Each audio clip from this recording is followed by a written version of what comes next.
For advertisement, call 8125893028. Our Gmail maxtvtelugu@gmail.com. ఎవ్వరైనా నీకు చేతబడులు ఉండవు, ఇలాంటి లైఫ్ నువ్వు పాడు చేసుకోకు, నువ్వు పని చేసుకో, హ్యాపీగా జాబ్ చేసుకో అని ఒక్కళ్ళు కూడా చెప్పరు. రామాయణంలో శ్రీరామచంద్ర ప్రభువుకి లక్ష్మణుడికి మరి బాణామతి జరిగినటువంటి సందర్భం ఉంది. నిజంగానే గాణగాపురం ఎవరైతే ఇట్లాంటి కర్మలు ఉన్నటువంటి వాళ్ళు, చేతబడులకు గురైనటువంటి వాళ్ళు వెళ్తే దత్తాత్రేయ స్వామి వారు బ్రహ్మ విష్ణు మహేశ్వరుడు ఆయన నిమిషంలో తీసేస్తాడు, అందులో డౌటే లేదు. ఓం మారుతి స్తోత్రం అని ఉంటుంది. ఓం నమో భగవతే విచిత్ర వీర హనుమతే ప్రళయకాలాలన ప్రజ్వలనాయ ప్రతాప వజ్రదేహాయ అంజనీగర్భ సంభూతాయ. మ్యాక్స్ టీవీ ప్రేక్షకులకు నమస్కారం. ఈరోజు మనతో పాటు ఉన్నారు ప్రముఖ ఆధ్యాత్మికవేత్త, ప్రముఖ జ్యోతిష పండితులు ప్రొఫెసర్ గొల్లపూడి సత్యనారాయణ మూర్తి గారు. నమస్కారం గురుగారు. నమస్కారం అమ్మా. గురుగారు, చాలా మంది దగ్గర వింటూ ఉంటాం చేతబడి అనేది. అసలు ఈ చేతబడి అనేది కరెక్టేనా, ఉందంటారు అసలు ఈ చేతబడి అనేది? చాలా మంది చదువుకున్న వాళ్ళు అయితే మూఢనమ్మకాన్ని కొట్టి పారేస్తారు. ఈ ఊర్లలో పల్లెటూర్లలో అయితే ఎవరైనా ఒక మనిషి చనిపోయినా కూడా చేతబడి చేశారు, వాళ్ళు చేశారు, వీళ్ళు చేశారు అంటూ ఉంటుంటారు. అసలు ఇది ఎంతవరకు నిజం గురుగారు? చేతబడులు అనేటువంటి చిల్లంగులు అంటాము, బాణామతి అని కొన్ని ఏరియాల్లో అంటారు. ఇవి హేతువాద సంఘాలు వాళ్ళు పాపం వాళ్ళు ఎప్పటి నుంచో మొదటి నుంచో వచ్చి ఇవి లేవు, ఇలాంటివి ఉండవు అని చెప్పుకుంటూ ప్రజల్ని ఎడ్యుకేట్ చేసుకుంటూ వచ్చారు. ఎడ్యుకేట్ అయ్యింది ఎక్కడ? ప్రజలు ఎక్కడ అవ్వలేదు. ప్రజలు పల్లెటూరులో ఉన్నటువంటి చదువుకోనటువంటి వాళ్ళు పాపం మనం చెప్పినా సరే చేతబడులు ఉండవు అని చెప్పినా సరే కూడా వాళ్ళు ఉన్నాయి అనే నమ్ముతూ ఉంటారు. ఆ తర్వాత ఈ చేతబడులు అనేటటువంటి ప్రాచీన కాలం నుంచి ఉన్నాయి, రామాయణ కాలం నుంచి ఉన్నాయి. రామాయణంలో శ్రీరామచంద్ర ప్రభువుకి లక్ష్మణుడికి మరి బాణామతి జరిగినటువంటి సందర్భం ఉంది.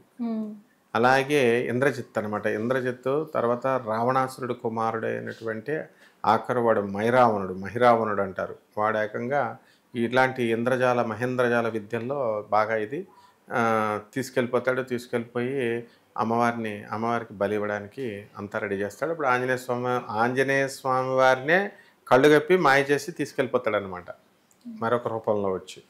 వాళ్ళ మీద చేతబడులు చేశాడు, ప్రయోగాలు అంటారు వాటిని. అలాగే ఇక ఇటు పక్కకు వద్దాం. మనకి ఇది మహాభారతానికి వచ్చినట్లయితే పాండవుల మీద తర్వాత శ్రీకృష్ణుడిపైనే ఏకంగా చేతబడి ప్రయోగాలు అనేటటువంటివి జరిగినాయి అన్నమాట. కాబట్టి ఇవన్నీ కూడా ఇప్పుడు చేసే మనగాళ్ళు ఎవరున్నారు? ఆ కాలంలో ఉన్నాయి.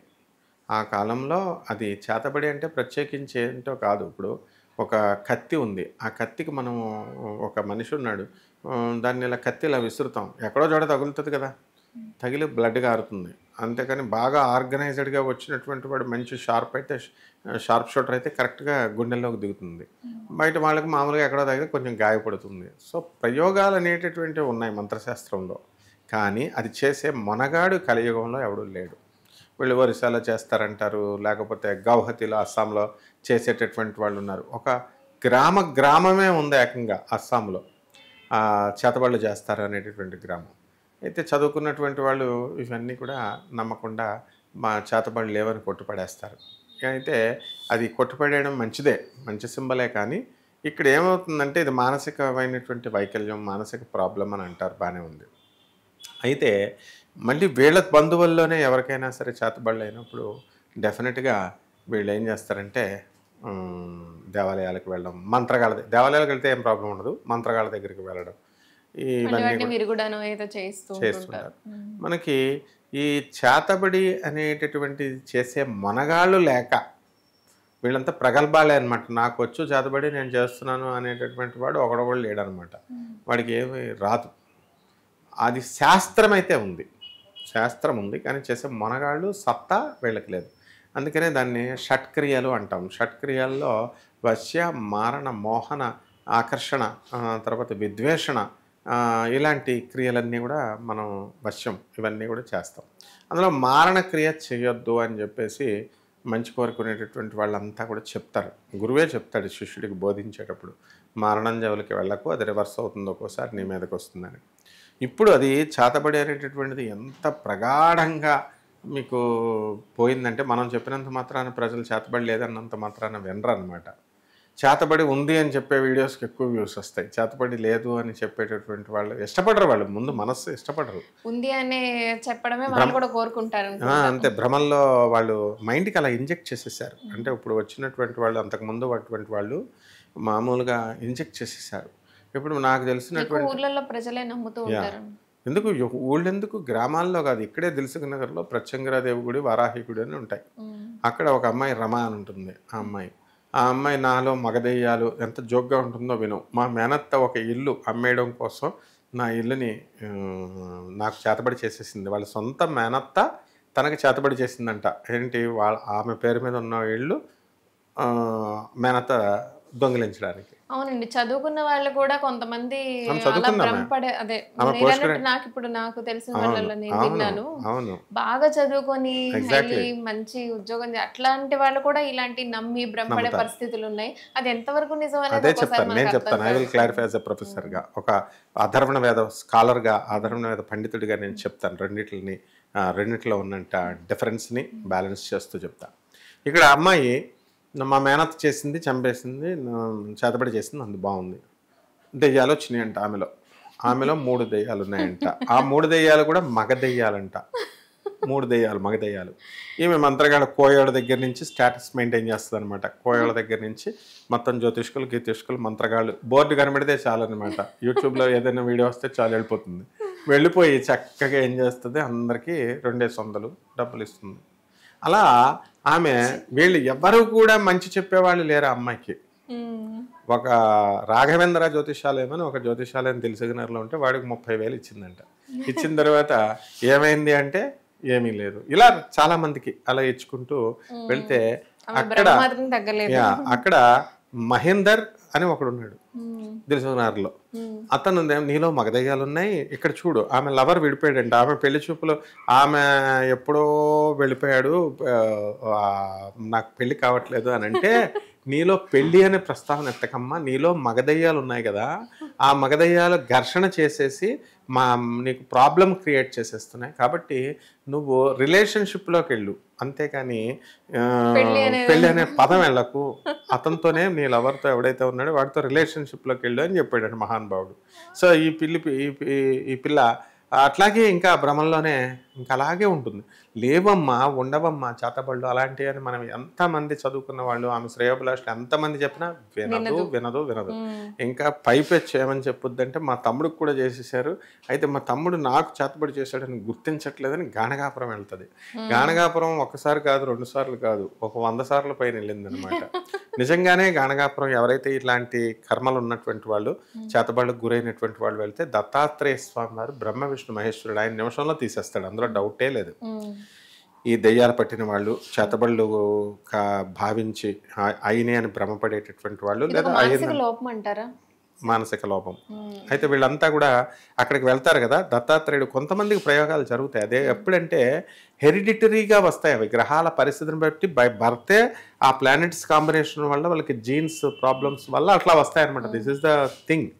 అయితే అక్కడ గానగాపురం వెళితే మరి తగ్గాలి కదా, గానగాపురం అన్ని 100 సార్లు వెళ్ళినా ఆ స్వామి మీద భక్తి ఉంటే కదా. నేను పారాయణ చేస్తుంది అంటది, అక్కడ గురుస్థానంలోకి వెళ్ళి పారాయణ చేస్తుంటే ఫోన్ పట్టుకుంటుంది. ఈ విధంగా ఇప్పటికీ కూడా పాపం ఇంకా అలాగా చేతబళ్ళనే తిరుగుతూ ఉంటుంది. ఇప్పుడు కొంచెం ట్రెండ్ మార్చి ఈ యొక్క గానగాపురం నుంచి అమావాస్య చేస్తున్నారు కాబట్టి అలంపూర్కి షిఫ్ట్ అయింది, జోగులాంబ దగ్గరికి వెళ్తుంది. అమావాస్యకి జోగులాంబ. అంటే ఇక్కడ నేను చెప్పబోయేది ఏంటంటే, ఆమె కనీసం కొన్ని 100 మంది పంతులు గారుల దగ్గరికి వెళ్ళింది. ఎవరైనా నీకు చేతబళ్ళు ఉండవు, ఇలాంటి లైఫ్ నువ్వు పాడు చేసుకోకు, నువ్వు పని చేసుకో, హ్యాపీగా జాబ్ చేసుకో అని ఒక్కళ్ళు కూడా చెప్పరు. వీళ్ళంతా పంతులు గారులు, వీళ్ళంతా కూడా ఈ మంత్రగాళ్ళకు, వీళ్ళంతా ఏంటంటే డబ్బులు వస్తాయన్న ఉద్దేశంతో ఆమెకి ఇంకా ఇంజెక్ట్ చేసేస్తారు పాయిజనస్గా. నిజంగానే చేతబళ్ళు ఉన్నాయి, చేతబళ్ళు చేశారని. ఈ విధంగా ఆమెకి అందరికీ కూడా, మనం ఉన్నటువంటి వాళ్ళంతా కూడా మనం ఒక ట్రాన్స్లోకి వెళ్ళిపోయామన్నమాట. అక్కడే ఆ అష్టలక్ష్మీదేవి కొత్తపేట గుడి ఆ స్ట్రీట్లోనే ఆ వీల్ చైర్ పైన పాపం ఒక అమ్మాయి ఉంటుంది, భవానీ అని. ఆ అమ్మాయి కూడా ఇంకా ఈ రమ ఏమని చెప్పుద్ది అంటే, అది ఆ అమ్మాయి కూడా చేతబడి జరిగింది చూడండి. బీటెక్ చదివింది ఆ అమ్మాయి. ఆ అమ్మాయికి స్కిన్ డిసీజ్, కంప్లీట్గా మెంటల్ ప్రాబ్లం అనమాట.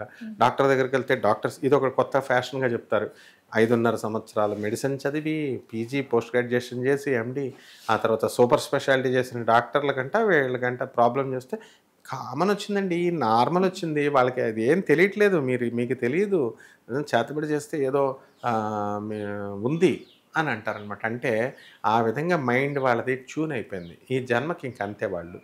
కాబట్టి ఇప్పుడు చేతబడులు ఇప్పుడున్నటువంటి వాళ్ళు ఇంకా ఎంకరేజ్ చేస్తూ ఉంటారు. ఎస్ అమ్మా, నీకు ఇంకా చేతబడి ఉందనే తప్ప నీ లైఫ్ పాడు చేసుకోకు, చక్కగా చదువుకో, లేకపోతే ప్రజలకు పనికొచ్చేలా ఏదైనా జాబ్ చేసి వాళ్ళని పేదవాళ్ళని చూడు అని చెప్పరనమాట. సో ఈ విధంగా వ్యవస్థ అంతా కూడా ఇంజెక్ట్ చేసేసారు. కాబట్టి వాళ్ళని ఎడ్యుకేట్ చేయాలనుకున్నా కూడా వాళ్ళు బయటికి రారు.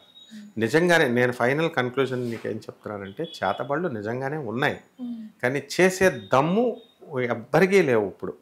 అవన్నీ కూడా పాతకాలాలలో రామప్రభువు, రామచంద్ర ప్రభువు, శ్రీకృష్ణుడు వాళ్ళు ఉన్నప్పుడు ఆ కాలాల్లో ఉండేవి.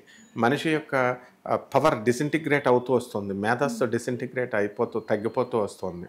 తగ్గిపోతూ అయిపోయినప్పుడు వీళ్ళకి ఆలోచన విధానంలో వాళ్ళ that is called is depression. వాళ్ళు డిప్రెషన్కి గురవుతారు, మానసికంగా వాళ్ళు వీకెన్ అవుతారు. వీకెన్ అయ్యేటటువంటి వాళ్ళు వీటికి ఫేమస్ ఎవరు? ఆంజనేయ స్వామి మనం తీసుకుంటే ఏమని చెప్తాం మనం? ఓం మారుతి స్తోత్రం అని ఉంటుంది. ఓం నమో భగవతే విచిత్ర వీర హనుమతే ప్రళయకాలాలన ప్రజ్వలనాయ ప్రతాప వజ్రదేహాయ అంజనీగర్భ సంభూతాయ ప్రకట విక్రమ వీర దైత్య దానవ యక్ష రక్షోగ్ర గ్రహబంధనాయ భూతగ్రహబంధనాయ ప్రేతగ్రహబంధనాయ పిశాచగ్రహబంధనాయ. మామూలుగా సినిమాల్లో ఒక బొమ్మ తయారు చేయడం, ఆ కోడిని కోసేయడము, పసుపు కుంకుమ వేసేయడం, అక్కడ నిమ్మకాయ కోడిగుడ్లు పెట్టేయడము, జుట్టు ఎండుమిరపకాయలు, ఇవే అనమాట వీళ్ళ దృష్టిలో చేతబడి పదార్థాలు. అవి చేసేసి చేతబడి పిండికి మేకులు గుచ్చేయడం. ఆ సినిమాలో ఏదో వాళ్ళు సినిమా బాగా ఆడాలని మసాలా పెడతారు, ఆ మేకులు గుచ్చడం. అక్కడ మేకు కాలు దగ్గర గుచ్చితే అబ్బా ఇక్కడ కాలు, అక్కడ చేతికి గుచ్చుకొని అబ్బా ఇక్కడ చేయి నొప్పి అని ఇట్లా ట్యూన్ అయిపోయింది సినిమాలు చూసి. సో అది చేతబడి అనుకుంటున్నారు. అది అసలు కానే కాదు. చేతబడి అంటే మారణక్రియ డైరెక్ట్ పైకి వెళ్ళిపోవడమే. చేసిన వాడికి అమ్మవారు వీడిని చేసిన వాడినే లేపబడేస్తుంది. అందువలన అటువంటి అన్ని నిషిద్ధం అని చెప్పి క్లియర్గా మంత్రశాస్త్రంలో ఉంది. కాబట్టి పరమంత్ర పరయంత్ర పరతంత్ర ఛేదకారిణి విచ్ఛేదనం చేస్తుంది. కాబట్టి అమ్మవారు శాస్త్రంలో ఉంది. చేసే దమ్మున్న మనగాళ్ళు లేరు. డబ్బులు మనం చెప్పినా కూడా ఇప్పుడు కూడా విజ్ఞప్తి తెచ్చుకొని వెళ్ళకపోతే డబ్బులు లాసే తప్ప ప్రజలకు ఏం ప్రయోజనం లేదు ఇటువంటి బ్యాచ్ వల్ల. మంచి వాళ్ళు, మంచి ఆరోగ్య పరిస్థితులు ఉన్న వాళ్ళు చెప్పినా కూడా వాళ్ళు వినరు. ఇదమ్మా. ధన్యవాదాలు. ధన్యవాదాలు.